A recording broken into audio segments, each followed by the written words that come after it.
Alhamdulillah masih hidup Bapak Ibu. Alhamdulillah, Alhamdulillah. alhamdulillahilladzi ahyana ba'dama amatana wa ilaihin nusur. Hidup bukan hanya sekedar hidup, kita ingin hidup sesuai dengan kehendak Allah yang memberi hidup kepada kita. Mudah-mudahan kita diberikan kesempatan untuk senantiasa menjadi abdinya, menghambakan, menyembah hanya kepada Allah Subhanahu wa ta'ala. Wa ma khalaqtul jinna wal insa illa liya'budun. Demikian Allah Subhanahu wa taala menegaskan tentang penciptaan jin dan manusia yang tujuannya hanya satu, yaitu supaya beribadah. Kalau sesuai dengan tujuan itu, maka kita akan termasuk orang yang bertakwa dan menjadi abdinya Allah Subhanahu wa taala, dan pasti akan mendapatkan rahmatnya. Dan ketika kita tidak mengikutinya, baong ya, alias tidak mengikuti apa yang diperintahkan, apa yang dituntunkan oleh Allah Subhanahu wa taala, maka dia akan mendapatkan azab dan mendapatkan laknat dari apa yang dia lakukannya itu. Dan ketika kita menjalankan hidup untuk menjadi abdinya Allah, Allah tidak biarkan manusia begitu saja dilepas, tetapi diberikan petunjuknya lengkap. Hudal linnas wa bayyinatim minal huda wal furqan. Itulah Al-Quran yang diturunkan oleh Allah Subhanahu wa taala, menjadi syifa, menjadi obat dan menjadi rahmat ya. Wa nunazzilu minal Quran ma huwa syifaa'u wa rahmatul lil mu'minina wa la yazidud dzalimin illa khasyara. Diturunkan Al-Quran oleh Allah Subhanahu wa taala untuk menjadi obat penawar dari gundah gulana, dari segala jenis penyakit hidup, baik lahir ataupun batin, dan juga menjadi rahmat bagi orang yang beriman. Sekali lagi, bagi orang yang beriman. Jadi kalau dalam diri kita tidak ada iman, artinya kita bukan orang beriman, kita tidak akan bisa mendapatkan syifa, dia tidak akan mendapatkan penawar, kita akan tidak merasakan bahwa Al-Quran itu obat, dan kita tidak akan bisa merasakan bahwa kita akan mendapat rahmat. Itulah yang harus kita jaga, jangan sampai kita termasuk orang yang merugi. Wala yazidud dolimin illa khasyar. Naudzubillah ya Bapak Ibu sekalian. Dan ketika kita hidup di dunia ini, pastikan bahwa kita tidak merugi. Wal asri innal insana lafi husrin illal ladina amanu wa amilus sholihat wa tawasau bil haq wa tawasau bisyab. 4 hal yang harus selalu kita jaga. Iman kita, amal soleh kita, saling berwasiat dalam kebenaran, dan saling berwasiat dengan penuh kesabaran. Iman kuatkan. Raditu billahi robba wabil islami dina wabi muhammadin nabiyya wa rasulah.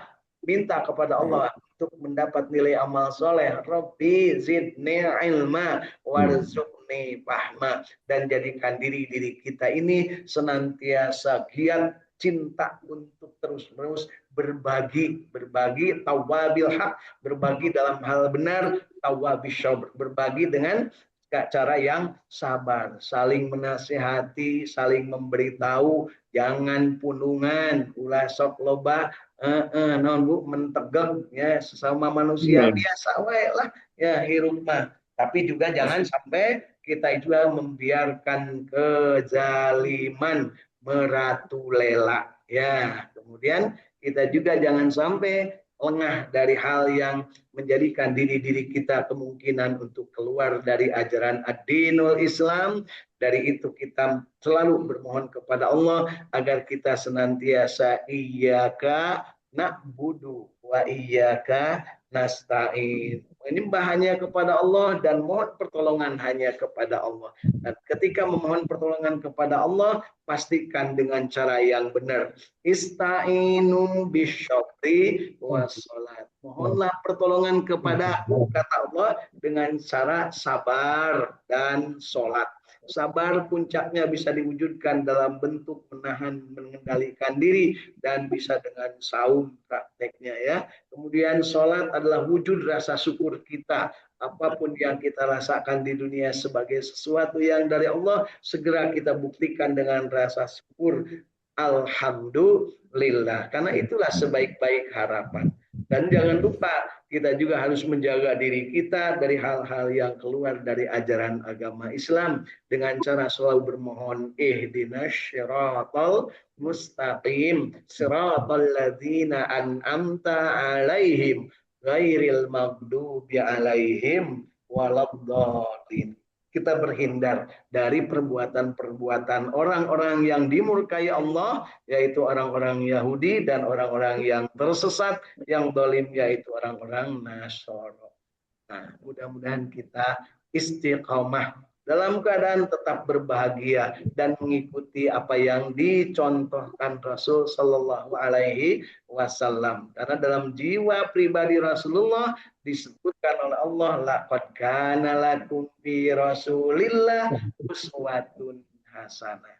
Dari itu yuk kita niatkan pagi hari ini dari Saung Tahmid Al-Quran Al-Ikhlas Sukamiskin Arca Manik Kota Bandung, kita duduk bersama-sama di masjid setelahnya salat subuh berjamaah dalam rangka mengharap ridho Allah, dalam rangka menegaskan dalam diri bahwa kita ridho beragama Islam, dalam rangka kita menegaskan diri bahwa kita mengikuti contoh Rasulullah Sallallahu Alaihi Wasallam, dan Rasulullah Sallallahu Alaihi Wasallam memberikan informasi kepada kita, siapa yang sholat subuh berjamaah di masjid, kemudian dia tetap tinggal di masjid sampai keluar matahari, kemudian dia setelah itu kurang lebih 15 menit setelah keluar matahari dia sholat 2 rakaat namanya sholat isra, maka dia akan mendapatkan keutamaan pahala ibadah haji dan umroh sempurna, sempurna, sempurna. Ya,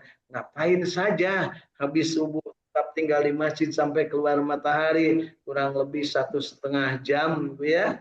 Maka yang dilakukan adalah apa yang disebutkan oleh Rasulullah, khairukum man ta'allamal Qur'an wa 'allamah. Sebaik-baik kalian adalah yang belajar Al-Qur'an dan mengajarkannya.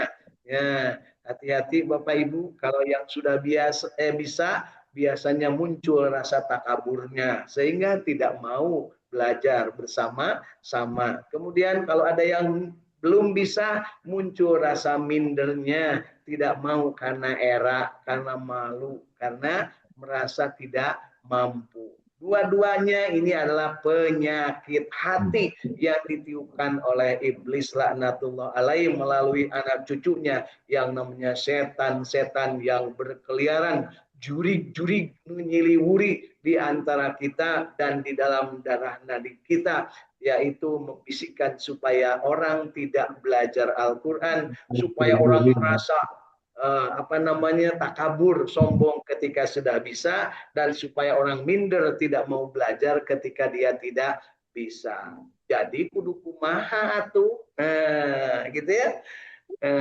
Yuk kita sama-sama bahagia istiqamah untuk berjamaah membaca Al-Quran. Bagi yang sudah bisa, mari perlihatkan, berikan contoh teladan kepada yang lain. Tawabil haq, ya, dengan cara memberikan nasihat secara benar. Kemudian bagi yang belum bisa, kemudian kita terus-terusan berusaha tawabis syabri dengan penuh kesabaran untuk senantiasa meningkatkan kualitas bacaan kita masing-masing. Jangan pernah merasa sombong dan juga jangan pernah merasa minder, kan dua-duanya itu adalah penyakit dari manusia. Penyakit batin yang paling parah adalah ketika kita ini sombong. Ya, Dan sombong dengan minder itu dulurna alias sami baik, sami mawon. Ya, sombong karena kebisaan, minder karena ketidakbisaan. Padahal kata Allah, semua manusia derajatnya sama. Jangan ada yang merasa lebih satu dengan yang lain. Dan itu dicontohkan oleh Rasulullah Shallallahu Alaihi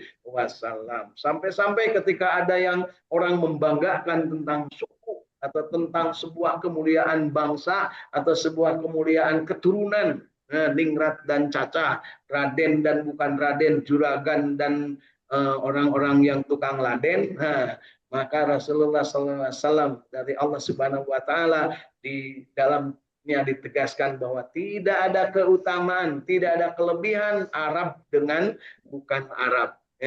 Jadi jangan sampai merasa. Artinya apa? Bukan hanya Arab dan bukan Arab, Sunda dan Batak, Sunda dan Jawa, tidak ada kelebihannya. Nah, jadi apa itu kelebihan manusia? Inna akramakum indallahi atqakum. Ya, jangan sampai kita terjebak oleh keadaan. Merasa diri super, merasa diri lebih, merasa diri mampu, merasa diri sok, sehingga muncullah keakuannya dan itulah aslinya iblis. Ya, takabur Bapak Ibu ya. Jadi kudu kumaha, mintalah kepada Allah. Hasbiyallah wa ni'mal wakil, ni'mal maula wa ni'man nasir, wala haula wala quwata illa billahil aliyyil azim. Hasbi rabbi jalallah ma fi qalbi ghairullah. Nur Muhammad sallallahu la ilaha illallah Muhammadur Rasulullah la ilaha illallah al-malikul haqqul mubin Muhammadur Rasulullah syadiqul wa'dil amin. Alhamdulillah Bapak Ibu ya, di pagi hari ini kita menikmati udara Bandung yang seger-seger sejuk ya, dingin, tiris, ngagojot betah namanya bisa harudum, disimut, ngagojot deui. Padahal jangan lupa Bapak Ibu, siapa yang tidur setelah sholat subuh sampai dengan keluar matahari, siapkan diri untuk berpenyakit dalam hidupnya. Gitu. Jadi kalau orang yang biasa tidur setelahnya sholat subuh sampai dengan matahari keluar, siap-siap dirinya rentan terhadap penyakit dan daya imunitas tubuhnya akan menurun. Jadi kudu kumaha, yuk kita bangun. Mumpung masih semangat dirgahayu kemerdekaan Republik Indonesia, merdeka. Ya. Tapi merdeka jangan hanya di mulut, harus merdeka dalam hal segala tatanan, ya, yang tidak waras-waras, yang tidak beres-beres, libas. Kalau perlu siapapun dia, mau rakyat, mau pejabat, mau gubernur, mau tukang bubur, kalau memang dia membuat hancur, maka segera kubur gitu Bu ya, lamun pae, untuk pae mau ulah dikubur Bu ya. Baik Bapak Ibu, bersama kita juga sudah hadir sahabat-sahabat kita dari Saung Tahfidz Al-Quran yang menyebar dan sudah bergabung bersama kita dari Sumedang di Saung Tahfidz Sumedang, Ibu Eis Yuliati bersama keluarga, dari Saung Tahfidz Cirebon Kasepuhan Ibu Hilda Martina bersama keluarga, dari Saung Tahfidz Cijrah Kota Bandung AA Iskandar bersama keluarga, dari Saung Tahfidz Kebayoran Baru Jakarta AA Muhammad Yani, bukan AA ya, Mas Muhammad Yani atau tidak ya. Alhamdulillah. Waalaikumsalam. Dan dari Sukaraja Tasikmalaya ada Neng Ina Herlina bersama keluarga. Dari Sukaraja juga Parung Kadongdong hadir Teh Yulianingsi bersama keluarga. Juga dari Kota Bandung hadir Kang Indra Gunadi bersama keluarga besar Radio Kilait FM Bandung. Teh Irin Apriani dari Cirebon Kanoman. Kemudian Kang Agus Jafar Sidik dari Kebon Jeruk Jakarta Barat. Dan juga Kang Muhammad Hussein dari ini Margahayu Raya Kota Bandung, kemudian juga Kang Ahmad Widyadi dari Cipamokolan Kota Bandung, dan Kang Dudung Durahman dari Taruna Parahyangan Kota Bandung. Alhamdulillah Bapak Ibu, yuk pagi hari ini kita lanjutkan kebiasaan baik kita mengikuti sunnah Rasul, mudah-mudahan bernilai ibadah, yaitu kita bahagia, istiqamah, berjamaah baca Quran, tentu saja sampai dalam keadaan rileks Bu ya. Orang bahagia itu rileks Bu. Kalau ada minuman diminum, Bismillah. Alhamdulillah. Minumnya air teh panas ditambah madu dan zanjabila. Apa Bu zanjabila itu Bu? Jahe intinya. Alhamdulillah. Silakan Bu, Bapak Ibu diminum ya. Baik, pagi hari ini kita akan baca surat An-Nisa yang akan kita baca dari mulai ayat ke-35 ya. Ayat ke-35, tapi tolong ingatkan kemarin kita sudah baca ayat 34, tetapi tafsir dan terjemahnya belum kita selesaikan. Jadi yang kita baca pagi hari ini mulai ayat ke-35 ya. Insya Allah mudah-mudahan kita bisa baca sampai ayat ke-39 ya, 6 ayat atau 5 ayat. 1 2 3 4 5 ayat sampai ayat ke-39. Mari kita mulai. A'udzu billahi minasy syaithanir rajim. A'udzu billahi minasyaitonir rajim. Alhamdulillah selamat bergabung juga Teh Enung dari Nata Endah Kota Bandung dan Kang Erlangga dari Pamanukan Subang ya, insyaallah. Bismillahirrahmanirrahim. Bismillahirrahmanirrahim. Ayat ke-35. Wa in hibtum shiqaqa bainihima fab'asu hakaman min ahli wa hakaman min ahliha.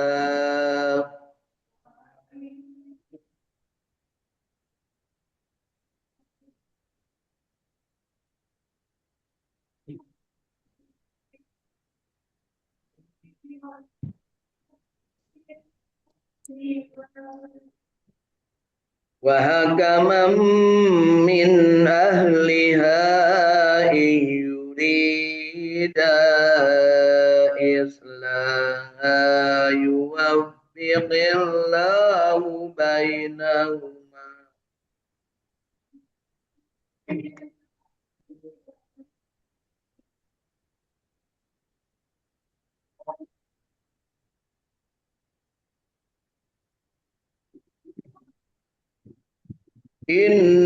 Innallaha kana aliman khabira. Innallaha kana aliman khabira. Wa'budullaha wa la tusyriku bihi syai'an.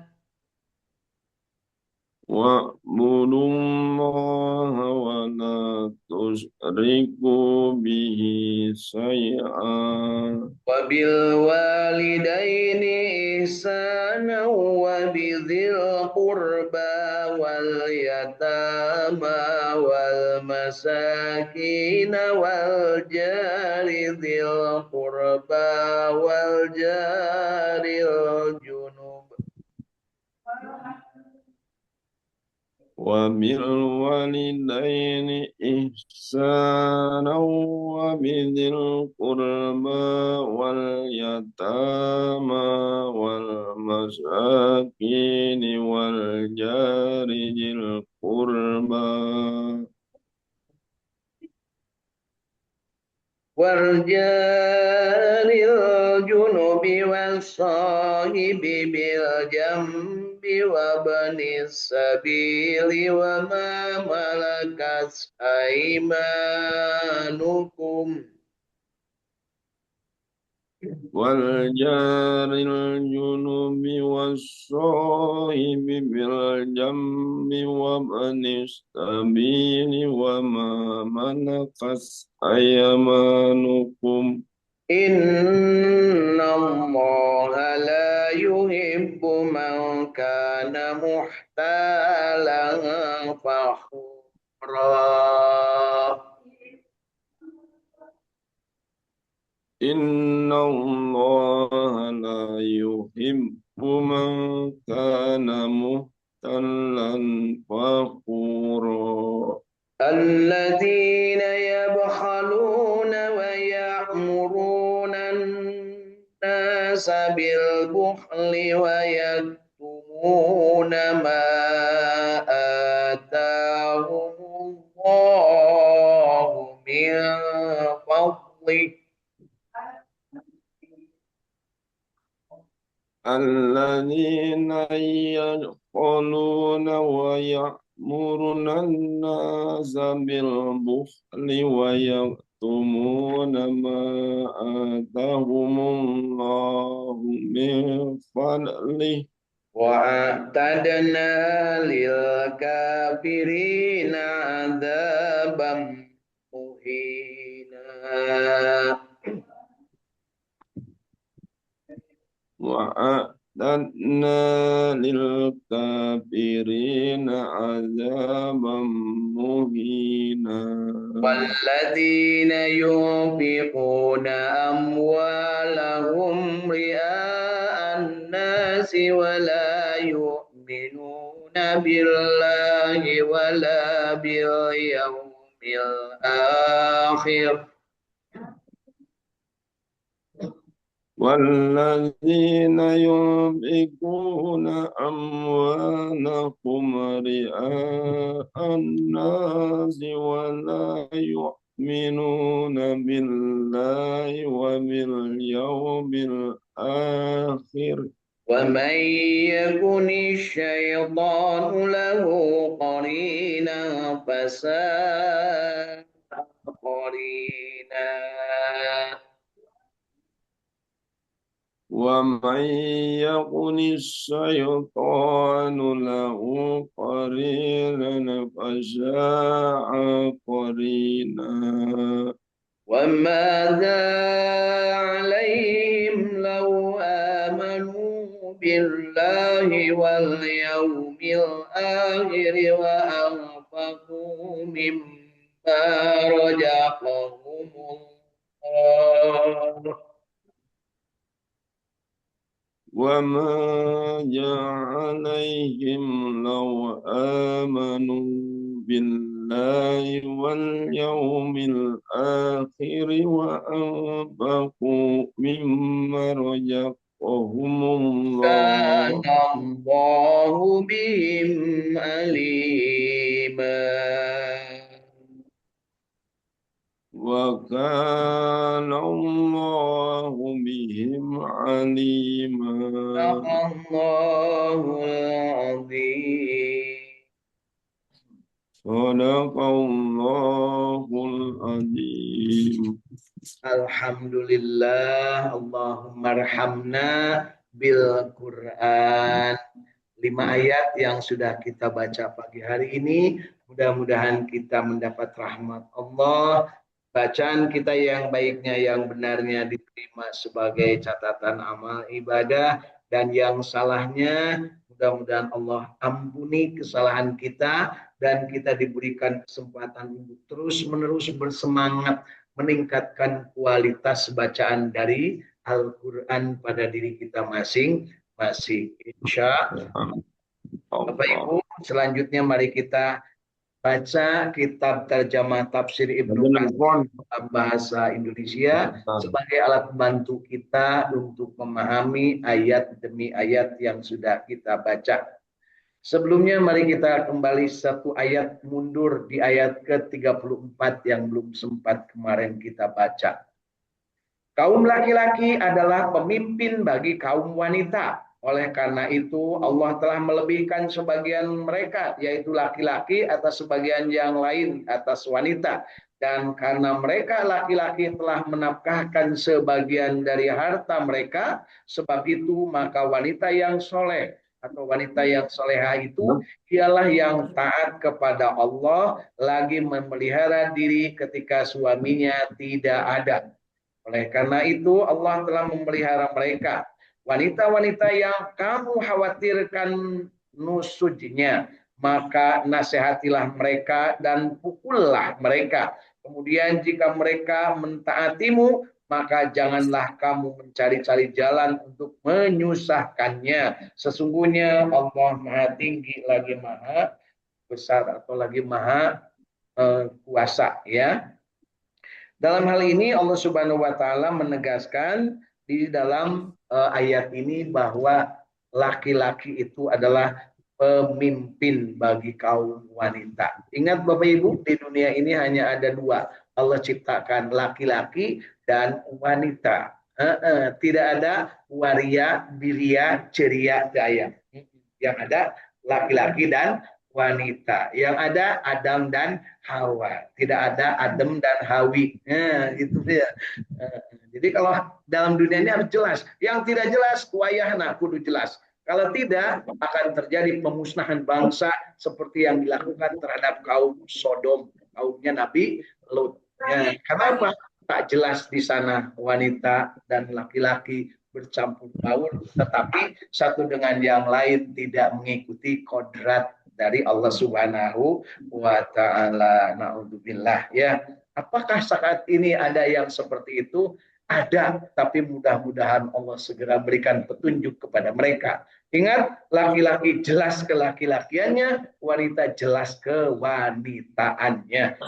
Di antara keduanya. Ya, ada yang gugat hak asasi manusia, manusia yang mana? Ya, kenapa? Manusia itu diciptakan Allah dan Allah tidak akan salah menciptakan manusia. Pasti hanya ada dua jenis, laki atau perempuan, lanang dan wedok, jantan dan tino. Gitu Bu ya. Tengah-tengah Bu ya. Jadi kalaupun ada itu berarti keluar dari kodrat kemanusiaan. Lanjut kita ke ayat ke-35.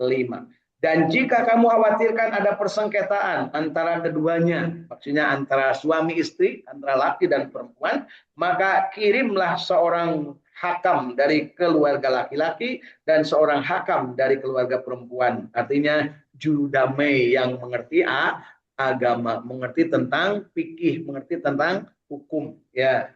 Jika kedua orang hakam itu bermaksud mengadakan perbaikan, niscaya Allah memberi taufik kepada suami istri itu. Sesungguhnya Allah Maha mengetahui lagi Maha mengenal jenis karakter manusia. Jadi jangan lupa Bapak Ibu ya, kalau ada perselisihan silahkan diutus. Diutusnya dari kedua pihak.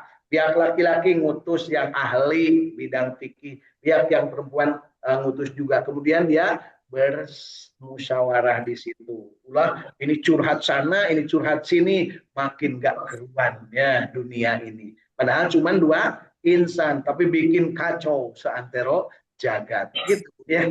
Ayat gitu Bu. Ayat mudah-mudahan bukan kita ya. Karena kalau diceritakan Allah itu pasti ada dan nyata. Yuk kita ke ayat 36. Beribadahlah kepada Allah dan janganlah kamu mempersekutukan Allah dengan sesuatu pun. Dan berbuat baiklah kepada kedua orang ibu bapa, karib kerabat, anak-anak yatim, orang-orang miskin, tetangga yang dekat dan tetangga yang jauh, teman sejawat, ibnu sabil, dan hamba sahayamu. Sesungguhnya Allah tidak menyukai orang-orang yang sombong dan membangga-banggakan diri. Nah, itu ya. Jadi jangan lupa Bapak Ibu, berbuat baik itu ada yang harus kita perhatikan siapa saja ya. Kemudian di ayat ke-37-nya, yaitu orang-orang yang kikir yang menyuruh orang lain berbuat kikir dan menyembunyikan karunia Allah yang telah diberikannya kepada mereka. Bapak Ibu, kita sering mendengar, "Tong beres ya tamah, si kamari oge gitu." Kan suka gitu Bu ya. Hati-hati, itu adalah ajakan berbuat kikir. Ya. Dan kami telah menyediakan untuk orang-orang kafir siksa yang menghinakan. Na'udzubillah. Dan juga orang-orang yang menafkahkan harta-harta mereka karena ria kepada manusia dan orang-orang yang tidak beriman kepada Allah dan kepada hari kemudian. Barang siapa yang mengambil setan menjadi temannya, maka setan itu adalah teman yang seburuk-buruknya teman. Apakah kemudaratannya bagi mereka kalau mereka beriman kepada Allah dan hari kemudian dan menafkahkan sebagian rezeki yang telah diberikan Allah kepada mereka, dan adalah Allah Maha mengetahui keadaan mereka. Jadi Bapak Ibu, ayat yang kita baca pagi hari ini dari mulai 35 sampai 39 ini adalah pedoman akhlak, pedoman perilaku dalam kehidupan kita, laki dan perempuan, suami istri, dan juga orang-orang yang punya kemampuan berilmu dalam hal syariat namanya ilmu fikih. Jangan sampai ada suatu permasalahan dibiarkan kemudian menganga dan tidak ada solusinya. Bahkan ketika ribut sekalipun, artinya terjadi kekacauan dalam rumah tangga, ada solusinya, yaitu yang namanya talak. Tetapi yang namanya talak itu adalah sesuatu yang halal, tetapi dibenci oleh Allah. Tidak disukai oleh Allah yang namanya talak. Jadi jangan sampai kita mengumbar. Begitu ada solusi, terus talak. Tapi kalau kita perhatikan memang sudah tidak ada jalan untuk bisa damai kembali, apalagi ada yang dihianati satu dengan yang lain, maka hukum itu memberikan kesempatan untuk mensolusi yang namanya talak. Hanya dalam agama Islam yang ada talak. Di agama lain tidak boleh cerai, meskipun kelakuannya begitu. Maksudnya di agama lain